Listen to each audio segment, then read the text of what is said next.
திரு ஸ்ரீராம், இங்க இலவசங்கள் மீதான எதிர்ப்பை கடுமையா வச்சுட்டு ஒரு கட்டத்துல அதை அக்செப்ட் பண்ணிக்கிறது ஒரு எக்ஸிஸ்டிங் மாடலா, ஒரு சக்சஸ் மாடலா அது மாறுது அப்படிங்கிறது காரணமா, இல்லை அதன் காரணமாகத்தான் மக்கள் வாக்களிக்கிறார்கள், அந்த வாக்குகள் வேண்டும் அப்படிங்கிறது காரணமா?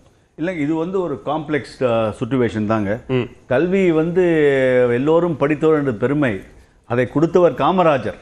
அதற்கப்புறம் ஸ்டிக்கர் ஒட்டியவர்கள் நாங்கள் கொடுத்தோம் சொல்வதுதான் எங்களுக்கு ஏற்றுக்கொள்ளப்படவில்லை. கல்வி தந்தவர் காமராஜர் என்று சொல்லுங்கள், பெருமையுடன் ஏற்றுக்கொள்கிறோம். அதுதான் உண்மை. அவர் காட்டிய அந்த ஃபவுண்டேஷன் அதுதான் இன்னைக்கு வரைக்கும் ஓடிக்கொண்டிருக்கு. அதை நாங்கள் செய்தோம் என்று பிறர் ஸ்டிக்கர் ஒட்டுவதை தான் நாங்கள் ஏற்றுக்கொள்கிறோம்.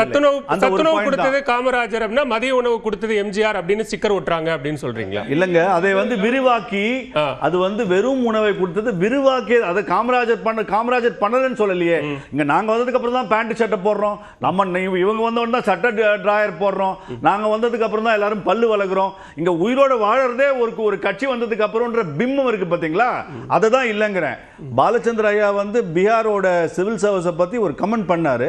அது எந்த நோக்கத்தோட கமெண்ட் பண்ணாருன்னு அவர் ஃபுல்லா சொன்னா அதுக்கு நான் ஆன்சர் பண்ண முடியும். ஆனா பீகாரை பத்தி நான் சொல்வதற்கான காரணம் அந்த ஒரு மாநிலத்தை நம்ம எப்பவுமே நெகட்டிவா பேசுற ஒரு ரீசன் வர்றதுதான். இன்னைக்கும் அதை பண்றாரு. ரைட் ஆஃப் என்பது வேறு, வெய்வர் என்பது வேறு, தற்காலிக கடன் தள்ளுபடி என்பது வேறு, நிரந்தர தள்ளுபடி என்பது வேறு. உங்கள் சேனலுக்கு நிதி அமைச்சர் உங்களுடைய எடிட்டர் இன் சீஃபுக்கும் அதை சொல்லியிருக்காரு. இந்த மாதிரி தவறான ஒரு விளக்கத்தை கொடுத்து கார்ப்பரேட் கம்பெனிகளை வளர்ப்போம் என்று தவறாக பேசுவதை தான் நாம் ஏற்றுக்கொள்ள போவதில்லை. அது ஒரு பாயிண்ட்.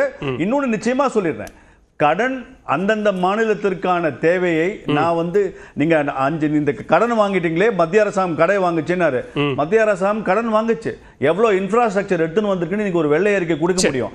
தமிழ்நாடு வாங்கின 5.5 லட்சம் கடன் கோடிக்கு உங்களால் 3.5 லட்சம் கோடிக்கு மேல உங்களால் கடனுக்கான வாங்கிய கடனுக்கான ஜஸ்டிபிகேஷன் நீங்க சொல்லுங்கன்னு கேட்கிறோம். 13% நான் சொல்லலைங்க, அன்புமணி அவர்கள் 2025 விடியல் எங்கே என்று ஒரு புத்தகத்தை போட்டிருக்கிறார். திராணி இருந்தால் இவர்கள் யாராவது ஒருத்தர் அந்த புத்தகத்தோட 1 to 1 உட்கார்ந்து திமுகவின் வாக்குறுதியை வைத்துக் கொண்டு அன்புமணியின் புத்தகத்தை வைத்துக் கொண்டு பாலச்சந்திர ஐயாவோ ஜென்ராம் ஐயாவோ தயார் என்றால் நான் தயார்.